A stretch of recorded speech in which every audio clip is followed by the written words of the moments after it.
Hi అండి, welcome to my channel. ఈరోజు simple sweet రెసిపీతో మీ ముందుకు వచ్చాను. ఒక రవ్వ లడ్డు ఎలా తయారు చేసుకోవాలో చూద్దాం. ఇదంతా మీకు తెలిసిందండోయ్. ఇక్కడ చూపిస్తున్న ఇంగ్రీడియంట్స్ రవ్వ, చక్కెర, నెయ్యి, ఎండు కొబ్బరి, డ్రై ఫ్రూట్స్ మీ దగ్గర ఉన్న వేసుకోండి. ముందుగా మనం ఒక ప్యాన్ పెట్టుకొని అందులో 2 టేబుల్ స్పూన్ నెయ్యి వేసుకొని మీ దగ్గర ఏదైతే ఉన్నాయో డ్రై ఫ్రూట్స్ అందులో వేయండి. వేసి ఒక 2-3 సెకండ్స్ అలా వేయించండి. ఒక 5-10 సెకండ్స్ అయినా పర్లేదు. వేయించిన తర్వాత మనం ముందుగా చూపించాం కదా ఒక గ్లాస్ రవ్వ, అందులో వేయండి. ఇదంతా సన్నని మంట మీద వేయించుకోవాలండోయ్. అలా వేయించుకోండి.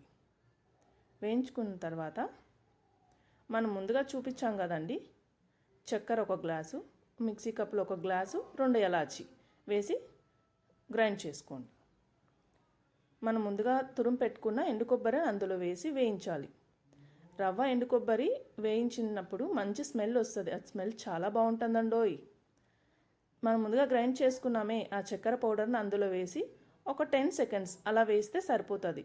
ఎక్కువ వేయించడం వల్ల మాడంతుతుందండోయ్. అలా లైట్గా వేయించిన తర్వాత చిన్న కప్పుతో పాలు అలా వేసుకోండి. కాంచి చల్లార్చిన పాలు వేసుకోండి, ఓకేనా. తర్వాత ఉండలు చేసుకుంటాం. ఫైనల్గా రవ్వ లడ్డు. మరిన్ని వీడియోస్ కోసం లైక్ అండ్ షేర్